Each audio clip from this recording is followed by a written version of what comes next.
Bonjour à tous, bienvenue sur Radio Agri depuis le Salon de l'Agriculture. Nous sommes le jeudi 27 février et j'ai le plaisir de recevoir Guillaume Labbé. Bonjour Guillaume. Bonjour, merci de m'accueillir. Avec plaisir, vous êtes président de l'agence de communication Comstrat. Un mot peut-être sur votre agence ?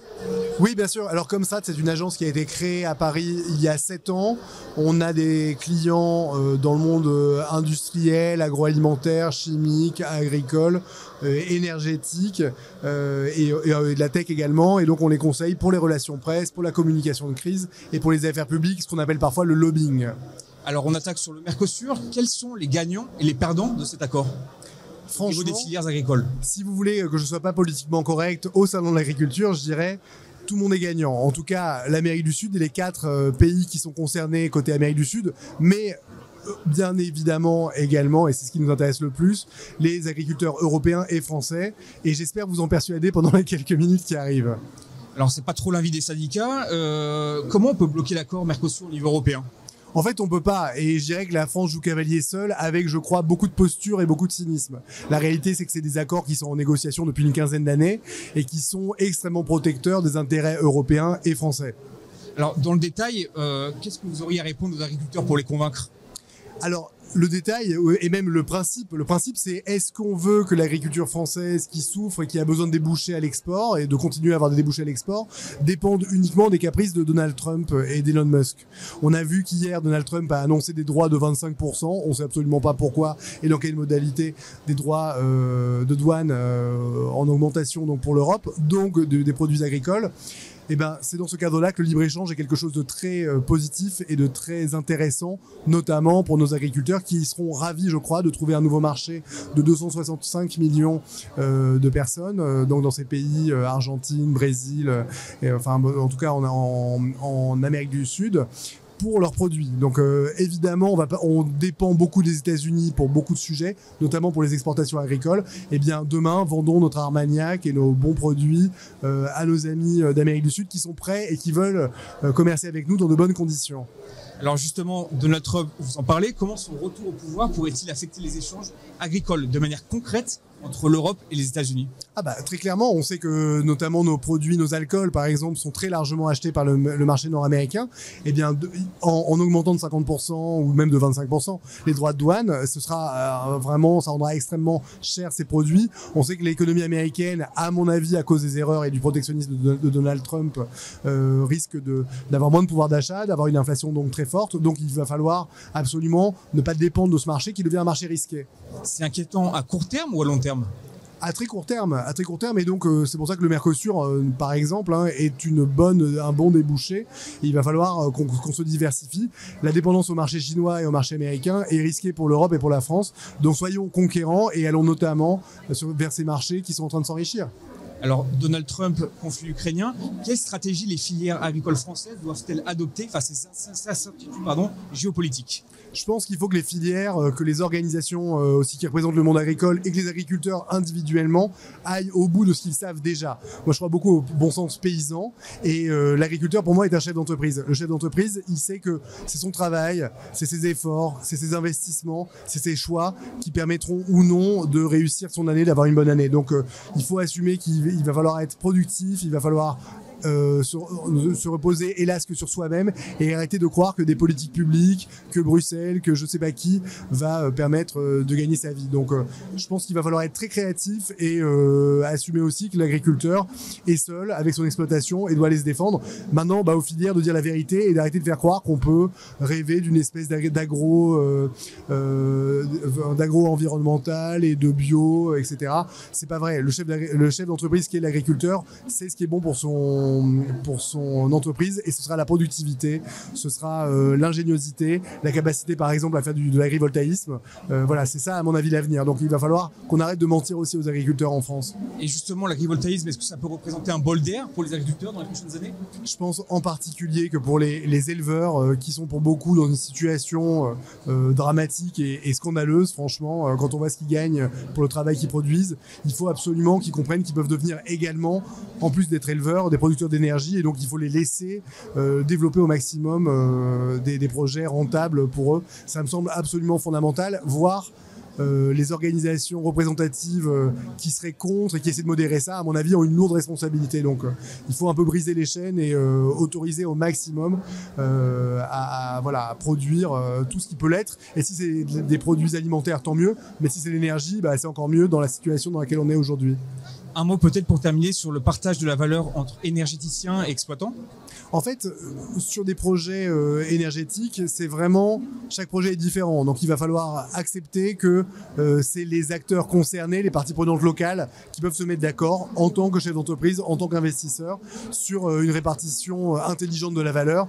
Et je dirais, je pense qu'en France, on est capable, dès qu'on laisse les individus s'organiser, de trouver des très beaux projets, d'enrichir les territoires, de faire des choses qui sont soutenues par les pouvoirs publics locaux.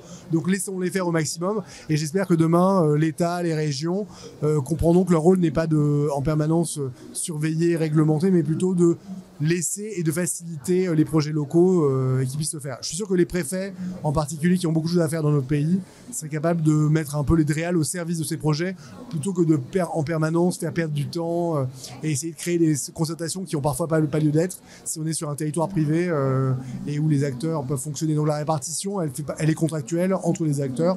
Ce qui est très important aussi, c'est que les règles et la rémunération, notamment l'énergie de rachat de l'électricité qui sera produite comme ça, soient directement soit stable sur 20 ans, parce que c'est des projets qui sont des projets financiers qui doivent être rentabilisés sur 20 ans. On ne peut pas se permettre, comme il y a quelques années, de voir les règles changer tout à coup parce qu'un gouvernement a besoin d'aller chercher de l'argent dans toutes les poches. Guillaume Labbé, merci beaucoup. Merci beaucoup, très bon salon. De même. Place à la prochaine interview.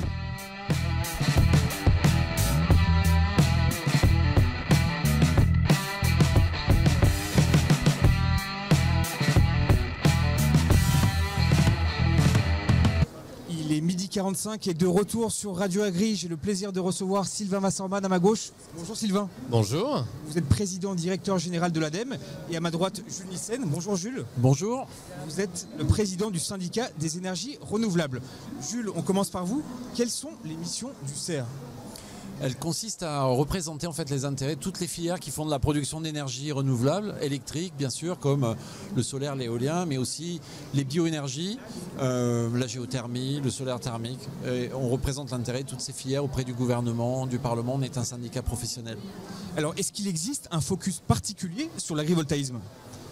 Oui, comme sur d'autres filières également, mais c'est vrai que c'est un sujet qui est vraiment d'actualité en ce moment, sur lequel il y a des évolutions. Il y a une codification importante qui a déjà été mise en place dans la loi d'accélération des énergies renouvelables. Et puis en ce moment, il y a des discussions autour du partage de la valeur qui occupent beaucoup notre attention. Alors Sylvain, quelques chiffres également sur l'ADEME peut-être ? Alors l'ADEME, d'abord peut-être nos missions, d'un mot. Nos missions, c'est vraiment d'accompagner les projets des femmes et des hommes qui pilotent des projets de transition écologique. Que ce soit des entreprises, des entrepreneurs, bien sûr le monde agricole, mais aussi les collectivités qui construisent par exemple des infrastructures d'énergie renouvelable. Alors est-ce que pour vous, l'agrivoltaïsme offre au monde agricole de belles opportunités ? Oui, je pense qu'il faut se rendre compte que dans tous les secteurs qui sont fortement émetteurs de carbone, on a les transports en premier, on a l'industrie, on a aussi l'agriculture, mais que l'agriculture est le seul domaine de tout ça qui comporte les 3 leviers clés de la transition écologique. Le premier, c'est la substitution, c'est-à-dire que le monde agricole peut produire des énergies renouvelables en lieu et place d'énergie carbonée, par la biomasse, avec le photovoltaïque, par toute une gamme de solutions. Mais aussi d'ailleurs, remplacer les dérivés du pétrole avec des produits biosourcés quand on remplace du plastique par des produits biosourcés. Donc il y a une possibilité très forte de substitution aux produits pétroliers et au carbone en général. Et puis, évidemment, des moyens d'action sur le stockage du carbone. On parle beaucoup au sein de l'agriculture de la santé des sols. On sait bien que les forêts captent du carbone, mais on sait moins que les sols ont un rôle très important de stockage de carbone aussi. Et puis, dernier point, le dernier levier, c'est bien sûr la réduction des émissions. Et là, il y a beaucoup de projets qu'on mène aux côtés des agriculteurs. Alors poursuivons sur l'agrivoltaïsme. Est-ce que la trajectoire du développement agrivoltaïque en France vous apparaît comme cohérente par rapport aux objectifs fixés ? Alors, l'agrivoltaïsme, c'est évidemment une façon d'accélérer. Il a un double objectif, évidemment, d'accélérer la transition écologique. Là, c'est notre rôle d'être à leur côté pour accélérer la transition écologique. Je rappelle souvent que le combat il est entre les énergies carbonées et les énergies décarbonées. Et évidemment, l'agrivoltaïsme et son développement est l'une des clés du succès. Et puis aussi, je crois qu'il ne faut pas oublier que les agriculteurs ont cette possibilité d'avoir un revenu complémentaire et qui doit être à sa juste place par rapport à leur mission principale de l'agriculture. Donc, autrement dit, et c'est pour ça que le décret qui définit, qui encadre l'agrivoltaïsme, il met aussi des conditions sur la place que ça doit prendre.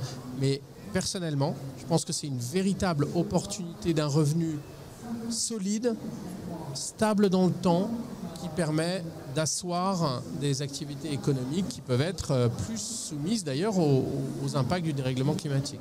Donc quand un agriculteur lance du biométhane, quand il met des panneaux photovoltaïques et qu'il lance l'agrivoltaïsme, il peut avoir une visibilité sur son modèle économique qui lui apporte de la sérénité, de la stabilité, de la rentabilité.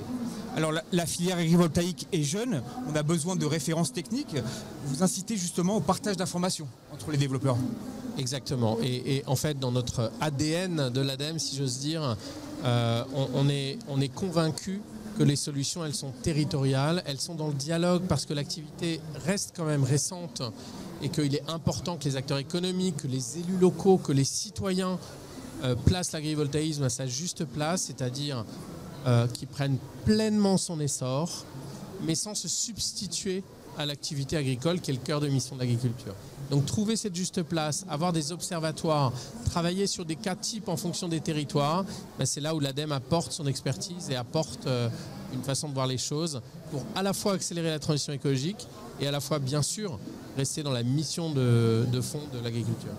Alors Jules, l'actu, c'est aussi la proposition de loi portée par le député de la Vienne, Pascal Lecamp, qui vise à limiter la puissance des installations agrivoltaïques. Est-ce que ça vous inquiète ? D'abord, cette proposition de loi, elle ne vise pas qu'à réduire la puissance. Elle a été portée par un certain nombre de députés plutôt transpartisans, gauche, droite, centre. Elle cherche à répondre à des problèmes réels qui sont des choses qui n'étaient pas traitées dans la loi d'accélération des énergies renouvelables et en particulier la question du partage de la valeur. Et c'est pour ça que cette proposition de loi au départ a été initiée. Alors c'est vrai qu'elle contient un article, l'article 2, qui propose de limiter à 5 MW la puissance. Nous, on a eu l'occasion déjà d'expliquer que ça nous paraissait une très mauvaise idée parce qu'il n'y a pas de rentabilité de projet à ce niveau de puissance, parce qu'en plus ça va les concentrer à quelques endroits qui sont près des postes de raccordement et que donc en fait ça ne répond pas vraiment à la question qui est d'essayer de répartir le plus équitablement possible la valeur. Dans les projets d'agrivoltaïsme, il y a 4 acteurs. Le propriétaire de la terre, l'agriculteur quand il n'est pas lui-même propriétaire, qui l'exploite pour l'agriculture, l'énergéticien qui a le projet photovoltaïque et puis, on l'oublie un peu parfois, mais la collectivité, les élus locaux et ou la collectivité des agriculteurs. Il faut qu'on trouve un modèle équilibré entre ces 4 partenaires parce qu'on ne fera pas ça contre la profession agricole. Alors, ça serait quoi justement le bon partage de la valeur ? Mais c'est des choses qu'il faut qu'on arrive à discuter. C'est un partage qui doit d'abord maintenir le fait que ça a une valeur économique de faire un projet agrivoltaïque, à la fois pour l'énergéticien et pour l'agriculteur, qui préserve les intérêts du propriétaire, qui sécurise l'agriculteur et qui permettent de respecter les critères. Je ne pense pas que ce soit une question de taille de projet, parce que selon qu'on est dans le sud de la France, en Bretagne ou dans le centre, c'est pas la même nature de projet. Selon qu'on fait des cultures ou de l'élevage, c'est pas non plus la même chose. Donc ce critère de taille ne nous paraît pas pertinent, mais on voit que ça fait la une de l'actualité parce que c'est facile de s'accrocher à un chiffre. Donc là, c'est 5 MW. Et nous, on aimerait bien éviter de tomber dans le piège de la négociation de un va dire 5, l'autre va dire 25, un autre dira 10. Et puis à la fin, on finit par avoir une négo qui n'a plus aucun sens par rapport à la réalité des choses. Donc on aimerait trouver une autre manière de faire. Sylvain, vous êtes d'accord avec cette analyse sur le partage de la valeur ? Oui, je crois que c'est un élément clé. Comprenons bien que l'objectif climatique ne fonctionne pas si on n'a pas un rationnel économique juste. Et la valeur partagée, c'est quand même l'idée qu'il y a une juste répartition de la valeur. Et dans le monde agricole, on sait combien cette thématique de la répartition de la valeur, on a vu tous les débats sur la grande distribution et sur la marge de bout en bout de l'activité agricole. Donc saisissons l'occasion pour que sur les énergies renouvelables et sur l'agrivoltaïsme, on évite les écueils et les débats sans fin qu'on a dans le monde entre le monde agricole et par exemple la grande distribution. Donc on doit trouver des modèles justes pour que l'agriculteur puisse, comme je le disais, avoir une sérénité économique avec ces projets-là, que ce ne soient pas des opérations purement capitalistiques, mais qu'elles aient un sens à la fois pour la planète et à la fois pour l'agriculteur. Jules, pour conclure, un mot peut-être sur la conférence nationale de l'agrivoltaïsme qui se tiendra au mois de mars, je crois, à Lyon. Oui, ce sera le 25 mars. Et l'objectif de cette conférence, c'est de continuer à réfléchir à la problématique. Parce que l'agrivoltaïsme, c'était une affaire de pionniers au départ, des énergéticiens avec des agriculteurs qui ont inventé un truc. Et puis le législateur a souhaité codifier ça. Et maintenant, on va rentrer dans la mise en œuvre de cette codification. L'ADEME joue d'ailleurs un rôle très important puisque on lui a confié un rôle d'observation et de suivi, notamment d'identification des bonnes technologies. Et nous, on souhaite continuer la réflexion en bonne intelligence avec tous les acteurs que j'ai cités tout à l'heure pour qu'on puisse avancer. Donc cette conférence sur l'agrivoltaïsme, elle contribue à ce travail un peu collectif de partage, de réflexion, parce qu'on est convaincu que cette filière constitue mais c'est ce que Sylvain a dit tout à l'heure, ça constitue quand même une vraie opportunité au moment où le monde agricole cherche à réfléchir sur l'évolution du modèle agricole et au moment où on sait qu'on va avoir un problème de renouvellement de génération. Et pour un jeune qui veut se lancer, ça peut être quelque chose d'intéressant. On a tout intérêt à essayer de maximiser la connaissance, partager les bonnes pratiques pour que ceux qui voudront essayer puissent partir avec les meilleures chances de succès. Jules Nissen, Sylvain Wasserman, merci beaucoup. Merci à vous. Place à la prochaine interview.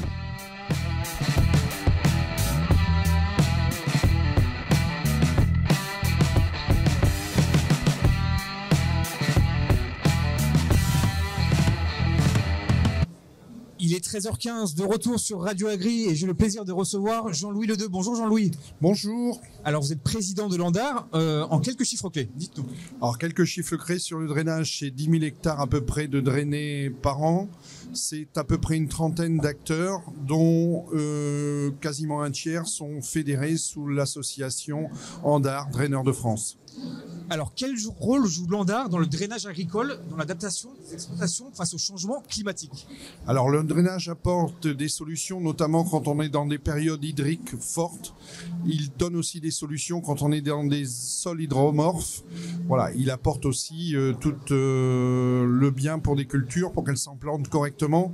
Elle apporte aussi de l'oxygène au sol et permet d'avoir une vie conséquente et avec des acteurs qui sont nos amis, les vers de terre. Donc très important, mais quels sont les principaux freins au développement du drainage en France aujourd'hui? Alors les principaux freins, c'est que tout le monde a dans l'idée que le drainage est interdit, ce qui n'est pas interdit. On est soumis à des règlements comme les IOTA, qui sont entre guillemets dans un règlement général décrit au travers de chacun des stages et des règlements éventuellement locaux plus précis et plus pointus au niveau des stages de chaque bassin versant de notre territoire.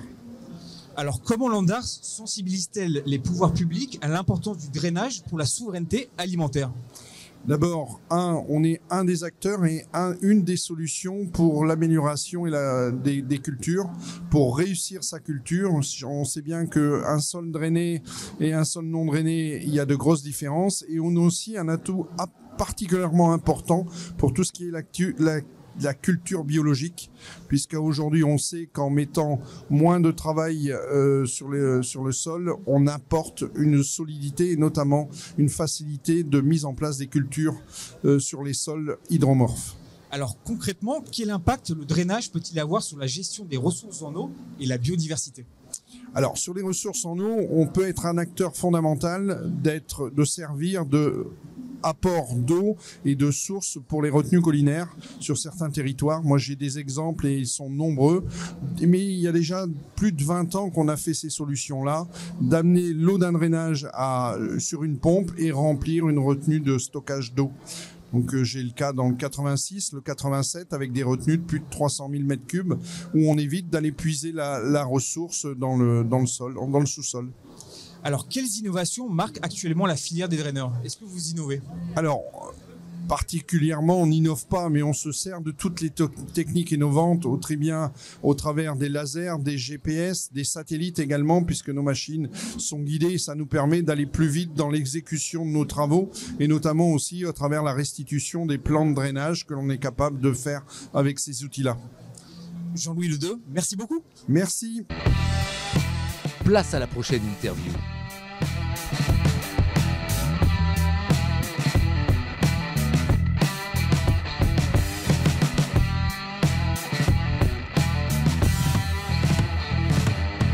Et de retour sur Radio Agri, j'ai le plaisir de recevoir Elena Laouissé et Paul-Elliott Massot. Bonjour. Bonjour. Bonjour. Vous êtes collaborateur parlementaire. Est-ce que vous pouvez nous en dire plus sur votre rôle et vos missions? Je vais laisser Elena répondre. Allez-y, Elena.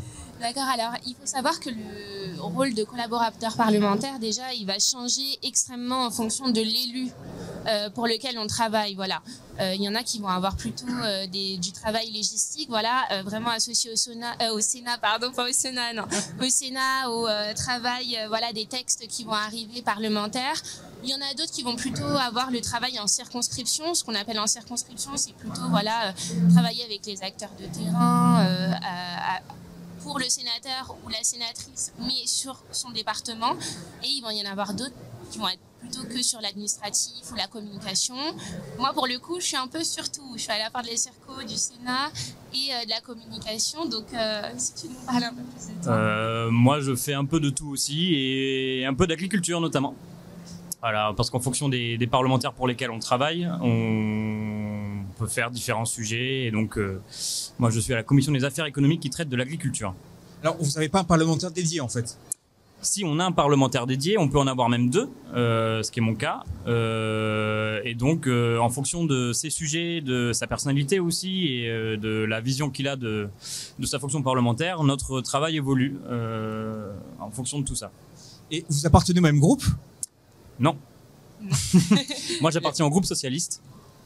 Et moi, au groupe CRCE, c'est le groupe communiste au Sénat.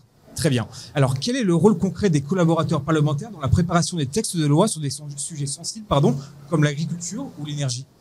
Alors, c'est une très bonne question. Nous, on travaille donc pour des sénateurs et aussi un petit peu pour leur circonscription. Moi, je travaille pour des sénateurs de territoires ruraux, à savoir de la Dordogne et du Gers, et donc j'ai en charge de faire remonter, de traduire les nécessités territoriales en matière agricole dans les textes de loi d'envergure nationale. Ça peut être sous différentes formes, mais c'est s'assurer que notre territoire pour lequel on travaille n'est pas pénalisé par la loi qu'on va discuter. Alors, comment travaillez-vous pour faire remonter les préoccupations des agriculteurs jusqu'aux parlementaires? Alors, il y a plusieurs moyens, comme on l'expliquait tout à l'heure. Il peut y avoir des auditions. Par exemple, je sais que là, récemment, on a écrit une proposition de résolution appelant à un droit à l'alimentation, à la reconnaissance du droit à l'alimentation, dans le but, après, de faire une loi cadre. Et ben, on a travaillé à la fois avec le collectif Nourrir, à la fois avec les acteurs qui proposent des modèles alternatifs de nos territoires. Là, on l'a fait donc conjointement avec Marie-Claude Verayas, donc, qui est sénatrice de Dordogne. Donc là-bas, on a eu vraiment le point de vue de plus agriculteur. Et moi, mon sénateur qui est plutôt sur un territoire urbain qui est le Val-de-Marne, on a aussi plutôt les problématiques d'accessibilité, etc. Et c'est par la concertation en fait avec tous ces acteurs qu'on arrive à définir les grandes lignes en fait des textes qu'on écrit, qu'on propose et qu'on défend au Sénat. Alors vous êtes tous les deux jeunes, à la fois proches des élus et du terrain. Est-ce que vous ressentez parfois un fossé générationnel entre la vision des nouvelles pratiques agricoles et celle de certains décideurs politiques? Oui. D'une certaine manière, mais tout dépend en fait là je parle à proprement parler de ma sensibilité personnelle et du modèle agricole, ou en tout cas des modèles agricoles que j'envisage auxquels j'adhère à titre personnel, mais il y a très certainement une déconnexion de plus en plus forte. Enfin, j'ai pas de comparaison avec l'avant, mais il y a en tout cas une difficulté à savoir réellement ce qui se passe sur le terrain. Il y a par contre une volonté de savoir. Donc cette déconnexion, elle n'est pas voulue, mais le fait de travailler des textes à Paris empêche de savoir des problématiques territoriales, mais c'est aussi le métier du collaborateur et même des fonctionnaires du Sénat, enfin je veux dire des organismes intermédiaires qui font remonter ces problématiques. C'est un travail global de remontée d'informations qui est absolument nécessaire au vote et à l'écriture en bonne conscience de la loi. Vous partagez ce constat, Elena ? Alors, je le partage. Après, au niveau du décalage un peu générationnel, je pense que vous avez raison, dans le sens où aujourd'hui, il y a un décalage entre les enjeux qu'on pouvait connaître justement sur tout ce qui est thématique agricole, alimentation à l'époque à l'époque de la jeunesse de nos élus, on va dire. Et aujourd'hui, où les jeunes, on est beaucoup plus préoccupés, je pense, par des enjeux aussi de santé publique, au niveau de l'alimentation. C'est aussi pour ça que je pense qu'il y a des formules qui se développent, comme le bio, le conventionné. C'est parce qu'aujourd'hui, on n'est plus seulement sur l'enjeu qu'il faut nourrir la planète, on est sur l'enjeu qu'il faut la nourrir bien et durablement. Et ça, c'est des notions, je pense, qui n'existaient pas à l'époque. Et la notion même de développement durable est apparue plus tard. Donc je pense que c'est aussi notre rôle de pouvoir sensibiliser nos élus justement sur des enjeux contemporains et actuels pour qu'ils puissent adapter justement leurs valeurs et leur positionnement politique aux enjeux qui comptent pour nous actuellement. Et juste une petite incise sur ce que dit Elena, auquel j'adhère complètement. Il y a aussi l'émergence de nouveaux paradigmes, et notamment en matière d'alimentaire et de santé. Il y a le concept de One Health, dans un bon français, qui a été formulé par l'Organisation des Nations Unies à travers la FAO, qui change aussi la vision qu'on a de notre travail et de l'intérêt général. Alors sur des sujets comme l'agrivoltaïsme, parfois on a l'impression que la réglementation avance plus lentement que les besoins du terrain. Comment faire pour accélérer un peu tout ça ? Alors, la réglementation, et là encore je parle pour ma petite personne, la réglementation en matière d'agrivoltaïsme est, je trouve, assez peut-être compliqué, ou en tout cas prend du temps à aboutir pour des sujets, je pense, de concertation et de bonne vision de ce qu'est l'agrivoltaïsme. Et il y a énormément de problématiques qui y sont afférentes, le foncier agricole, le revenu agricole, la formation du prix. C'est un vrai paquebot qui est en train dans l'agrivoltaïsme, mais aussi dans la production énergétique par la ressource agricole. C'est un vrai paquebot qui est en train d'avancer, donc évidemment c'est lent. Je pense que le législateur essaye de le faire le plus promptement possible pour limiter les effets de bord et limiter les détournements, en tout cas les effets pervers de la production énergétique par la terre agricole. Je pense que c'est ce qui explique la lenteur, c'est un travail qui s'ancre dans le temps long. Elena, votre avis ? Alors moi je partage cet avis, je ne suis pas particulièrement spécialisée sur cette question en particulier, mais c'est sûr que ça rejoint d'autres thématiques où la réglementation, de toute façon ça prend toujours du temps, c'est qui va en avoir les leviers, qui va en avoir les moyens, et donc c'était exactement ça, ces effets de bord. Donc c'est important de ne pas se précipiter, surtout dans notre travail, pour pouvoir prendre des positions qui correspondent aux besoins et à l'intérêt général. Et plus globalement, dans les politiques publiques, je pense que le but est quand même d'avoir une vision, si ce n'est unique, au moins quand même plutôt invariable sur le temps long, pour donner de la visibilité aux acteurs. Si on aboutit à une réglementation très rapide qui finalement va être défaite quelques années plus tard parce qu'on se rend compte des conséquences négatives, ça peut avoir aussi un effet sur la production de valeur, sur la stabilité des entreprises et des exploitations. Et donc voilà, quand on est à l'aune je sais pas si l'agrivoltaïsme est une révolution, mais en tout cas un si grand changement, c'est en effet par petits pas qu'on avance, je pense. Alors, on profite de vous avoir. Est-ce que vous avez des anecdotes sur les coulisses du Sénat, peut-être ? Alors moi, j'en ai une qui est assez triste quand même, dans le sens où il faut savoir que le Sénat, c'est quand même une institution majoritairement de droite, donc assez conservatrice. Et il se trouve que la dernière fois, on a organisé un colloque sur la question du Mali, des enjeux humanitaires, d'aide. Et donc, on a invité vraiment plus de 300 personnes, maliennes, qui venaient aussi des Comores, etc. Et on a vu quand même ils n'ont pas été si bien accueillis que ça au Sénat. Et voilà, on nous a même dit à la fin du colloque, et ça, je pense pas qu'on le demande quand Gérard Larcher ou autre fait des événements, de ramasser les poubelles à la fin. Les agents du Sénat, ils nous ont bien dit ramasser les poubelles à la fin, il faut qu'il reste rien. Donc nous, on est repartis. Nos poubelles sous les bras, avec tous nos invités. Mais bon, c'était très sympa et c'était sympa de montrer autre chose aussi dans cette institution. C'est aussi le rôle des élus et de leurs collaborateurs. Elena et Paul Elliott, merci beaucoup. Merci à vous. Et à très vite. Place à la prochaine interview.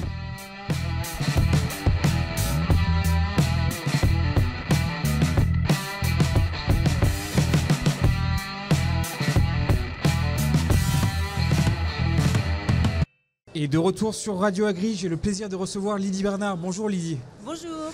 Alors vous êtes 3e vice-présidente du Conseil régional et présidente de la Commission agriculture de la région Pays de la Loire, mais aussi coprésidente de la Commission agricole des régions. C'est bien ça? C'est bien ça. Parfait. Quelques chiffres clés pour débuter de l'agriculture de votre région. Bah écoutez, on est une grande région agricole. On a la chance d'avoir et des filières d'élevage et des filières végétales, avec une importance certes pour les filières élevage, puisque avec la Bretagne, nous sommes la première région d'élevage. Voilà, donc une vraie chance d'avoir cette agriculture. Et nous avons aussi la chance d'avoir, on va dire, on dit les paysans de la terre, les paysans de la mer. On a aussi les paysans de la mer, puisque nous avons la chance d'avoir le littoral avec les pêcheurs. Alors on le voit, l'agriculture est importante pour votre région, mais comment assurer le renouvellement des générations? Eh bien écoutez, vous savez que le renouvellement des générations, c'est vraiment une compétence des régions, des conseils régionaux depuis le 1er janvier 2023. Voilà, il faut mettre en place des actions fortes. Donc au niveau de la région, on a mis en place une dotation jeunes agriculteurs, mise en place dans toutes les régions. Mais nous, on a accentué une modulation supplémentaire de 15 000 €, donc significative, pour tous ceux qui s'installeront en élevage. Voilà, pour nous, ça c'était important puisqu'on souhaite garder notre élevage. Est-ce que vous avez des objectifs chiffrés en termes d'installation? Oui, on est aujourd'hui à 55% de renouvellement. On souhaite passer à 60%. Très bien. Oui. Et finalement, comment intéresser les jeunes au métier d'agriculteur? Alors déjà, il y a beaucoup de jeunes qui sont intéressés au métier d'agriculteur. Nous, dans les établissements agricoles dans notre région, ils sont tous mais archi remplis. Donc ça, c'est plutôt une bonne nouvelle. Alors, effectivement, il y en a qui veulent aller vers l'équin, il y en a... Mais en tout cas, notre jeunesse, elle est là. On a un beau métier, un métier de passion, un métier nature. On peut dire tout ce qu'on veut, mais c'est vraiment un métier où on vit dans la nature. Je pense qu'il y a cette notion quand même attractivité et histoire du métier qui est importante, puisque vous le savez, aujourd'hui, nous, dans notre région, 45% des jeunes ne sont pas issus du milieu agricole. Donc on est dans un vrai chamboulement. Avant, c'était la fille, moi c'était ça. Je me suis installée avec ma sœur après papa et maman, ou le fils. Mais là, maintenant, il y a des non issus du milieu agricole. Donc je pense que c'est l'attractivité, c'est parler de notre métier, c'est profiter du salon de l'agriculture pour faire connaître, communiquer, sensibiliser le concitoyen à la richesse d'avoir des agriculteurs et des agricultrices pour produire nos produits nobles et sains. Voilà, c'est tout ça.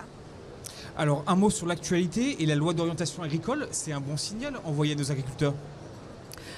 Alors, je pense que dans la loi, oui, on a travaillé, il faut que vous sachiez qu'on a discuté aussi cette loi avec la ministre de l'Agriculture en tant que coprésidente des régions de France. Donc, c'est un bon signal. Il faut qu'on attende quand même les décrets d'application. Je pense qu'il faut toujours être prudent. Je pense qu'il faudra pousser un petit peu les lignes sur certaines thématiques, la thématique foncière. C'est quelques lignes dans la loi et on est tous d'accord, région, mais aussi profession agricole, jeunes agriculteurs, pour dire que là on a un gros dossier foncier qu'il faut ouvrir. Moi j'étais avec le commissaire européen ce matin, y compris lui dans sa vision, il nous a dit qu'il y avait des questions foncières qui étaient posées, à voir comment la PAC y répond ou pas, mais c'est un bon début. Il manque peut-être un chapitre sur les revenus? Alors, tout ça dépend comment on le lit, oui ou non. Vous savez, le revenu, c'est le facteur emmenant le revenu, il est vraiment pluriel. Moi, je pense qu'il y a quand même des bonnes choses sur la réciprocité. Vous voyez, si on arrive quand même à limiter l'importation de produits qu'on ne veut pas, je pense que ça peut aussi nous aider. Et puis moi, sur les revenus, vous savez, quand vous êtes présidente de région et responsable, on ne peut pas voir non plus tout en noir. Et depuis quand même 2 ans, quand moi je prends les filières élevage, la filière viande bovine ou les filières lait, c'est quand même des filières qui ont connu des augmentations de prix. Et c'est tant mieux, Et vous voyez, nous on les a rencontrés, on a rencontré les filières, on a rencontré les syndicats, on a rencontré les chambres. Ils le disent. Voilà, donc... oui, il faut solidifier le revenu parce qu'un agriculteur, il travaille beaucoup, il est courageux, il souhaite vivre de son métier. Mais osons dire quand même que depuis 2 ans, on a en viande et en lait notamment des prix qu'on n'a jamais connus, que moi j'ai jamais connus. Je me suis installée en 1984, je n'ai jamais connu et c'est tant mieux. Voilà, donc oui, le revenu c'est important, mais il faut aussi dire que les prix à certains moments sont là, parce que si on veut installer des jeunes, c'est pas en ayant aussi des discours défaitistes qu'on arrivera à installer des jeunes demain. Donc il faut un discours responsable, il faut un discours positif, et je pense que là, on a des vrais clignotants pour installer des jeunes. Alors, vos impressions peut-être sur ce salon de l'agriculture, cette édition? Alors nous, de notre côté, région Pays de la Loire, et avec mon équipe, avec la présidente de région, Christelle, qui est venue 2 jours avec nous, mardi, mercredi, nous, c'était un super salon. Nous, on a beaucoup apprécié dans nos contacts, puisque vous savez que vous enchaînez, hein, on a beaucoup apprécié, c'est que dans les discussions, on a parlé du moment, mais on s'est projeté dans 10 ans. Et ça, c'était vraiment un plus qu'on a trouvé dans les échanges. Donc, on s'est projeté avec le changement climatique, avec le contexte géopolitique, avec la force européenne, qui est quand même une vraie question aujourd'hui. Hein, si on n'arrive pas à renforcer notre Europe par rapport à la Russie, à la Chine, enfin, vous voyez, aux États-Unis, vous connaissez l'actualité. Mais ça, moi, j'ai vraiment trouvé un plus de cette projection. Après, sur le salon en tant que tel, moi, ce que j'entends, c'est un peu moins de fréquentation. Donc là, je pense qu'il faudra que les organisateurs se posent les bonnes questions. Parce que, vous savez, on dit toujours on s'enrichit des petites faiblesses ou des échecs. Bon, moi, je pense que là, il faut se poser des questions. Lydie Bernard, l'agrivoltaïsme, ça offre de belles perspectives pour les agriculteurs? Alors, ça en offre à une condition, c'est que le monde agricole garde bien la main sur son projet. Voilà. Donc je pense que ça, c'est comme tout projet, c'est comme les réseaux sociaux. Vous savez que ça peut être très intéressant, mais vous savez que ça peut être très dévastateur. Je pense que l'agrivoltaïsme, c'est la même chose. Je pense qu'il y a une seule chose à surtout pas oublier, c'est que la priorité d'un agriculteur et d'une agricultrice, c'est de nourrir et de produire. Hein. Je pense que le mot production, croissance, c'est un mot qui ne doit pas nous effrayer, ni le mot compétitivité. Et après, quand on peut allier, on va dire, ce complément de revenus énergétique, pourquoi pas, mais faisons bien attention à ce que l'agriculteur garde la main, à ce que son métier premier, c'est quand même nourrir. Et puis, je pense qu'il y a quand même un certain nombre d'interrogations, comme dans toute innovation. On a connu ça avec les robots traites quand ils sont arrivés, on se posait plein de questions. C'est le potentiel agronomique sous ces panneaux. Voilà, bien vérifier que ce potentiel agronomique, on le garde bien, parce que la terre, c'est quand même une richesse, c'est quelque chose de très noble. Quand vous avez une terre qui s'amenuit, vous n'avez plus de production. Voilà, donc il faut...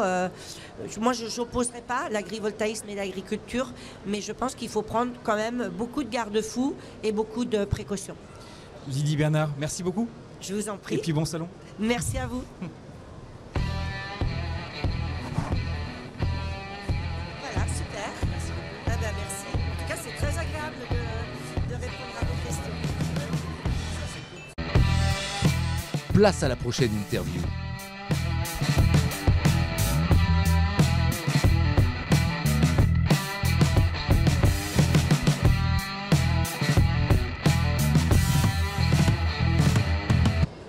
Et de retour sur Radio Agri au Salon de l'Agriculture, j'ai le plaisir de recevoir Guillaume Sauzet. Bonjour Guillaume. Bonjour. Vous êtes directeur du programme Harmonie de Mondelez International. Un mot d'introduction peut-être sur Mondelez International et les marques de votre portefeuille? Mondelez International, donc c'est un groupe agroalimentaire mondial. En France, on a notamment les marques Lu, Côte d'Or, Milka, qui sont présents dans 9 placards sur 10 chez nos consommateurs. C'est 3000 collaborateurs, 9 sites de production biscuitière sur le territoire. Donc des marques très connues du grand public. Alors justement, qu'est-ce que le programme Harmonie? Alors le programme Harmonie, c'est le programme de blé plus durable de Mondelez International. C'est un programme qui est européen, présent sur 7 pays d'Europe aujourd'hui. Il a démarré en France en 2008, il était pionnier à l'époque et il s'engage pour la biodiversité, l'agriculture régénératrice maintenant. Et en fait, ce programme Ce programme a évolué en co-construction avec les coopératives moulins qui travaillent avec nous jusqu'à ce qu'il est aujourd'hui, c'est-à-dire couvrir 99% de nos besoins en blé en Europe. Alors, pouvez-vous présenter la charte Harmonie Ambition 2030, lancée en 2023, ainsi que ses objectifs ? Oui, alors c'est une charte renouvelée qui a été co-créée avec les acteurs de la filière blé. Cette charte s'engage pour l'environnement, c'est-à-dire une atténuation du changement climatique, une restauration de la biodiversité, savoir qu'à minima 3% de la surface plantée en blé pour nous doit être dédiée à des bandes fleuries. Et enfin, l'objectif de cette charte, c'est de soutenir les agriculteurs dans leur transition vers l'agriculture régénératrice des sols, de la biodiversité. Très bien. Quels sont les projets pilotes du programme Harmonie dévoilés cette année en 2025 ? Alors cette année, on a deux projets principaux innovants digitaux. Le premier, c'est on va équiper la remontée de la collecte de données qu'on fait depuis 2016 de manière assez fastidieuse et archaïque avec un nouveau système, c'est la société Improvin qui nous fournit ce système-là qui va faciliter la collecte de toute la donnée agricole, la mettre sous forme d'indicateurs et ces indicateurs-là nous permettent de communiquer sur le programme mais aussi de choisir les actions prioritaires qu'on va mettre en place dans le futur pour continuer à faire évoluer le programme vers un avenir plus durable. Le deuxième projet pilote, c'est de l'agriculture de précision. Donc en 2021, on a fait un appel à projet. Une start-up allemande a gagné cet appel à projet, ça s'appelle Sam Dimension. Et en fait, leur technologie, c'est un drone qui passe au-dessus des champs de blé, cartographie les champs de blé, et une intelligence artificielle va analyser où se trouvent les mauvaises herbes par rapport au blé.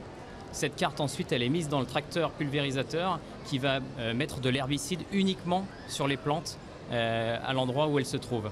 Et en fait ce pilote il est déployé en Allemagne et en République tchèque sur 1500 hectares et a permis de diminuer l'utilisation d'herbicides de 41%.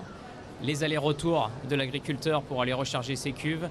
Et en fait, il y a un aspect de gain économique assez important derrière ça, puisque moins de pesticides, moins d'herbicides, moins d'achats de désherbants, et donc plus d'économies pour l'agriculteur à l'hectare. Donc notre idée, c'est de pouvoir déployer ce projet pilote sur des surfaces encore plus grandes, sachant qu'aujourd'hui, Harmonie, c'est 57 000 hectares, le pilote 1500 hectares. Donc on a quoi de faire beaucoup d'économies pour la biodiversité, pour la qualité de l'eau. Voilà. Pour conclure, un mot sur cette édition du Salon de l'Agriculture ? Alors mon premier salon en tant que directeur du programme, hyper intéressant, notamment ce qu'on a démarré nous en 2008, en pionnier à l'époque. Aujourd'hui on le voit éclore dans plein d'autres programmes mis en œuvre par des COP, par d'autres industriels. Et donc en fait ça permet de rejoindre un mouvement qui va nous permettre d'aller vers une transition agroécologique commune, ensemble, et ça c'est vraiment pour moi le highlight de mon salon. Guillaume Sauzet, merci beaucoup. Avec plaisir. Bon salon. Bravo.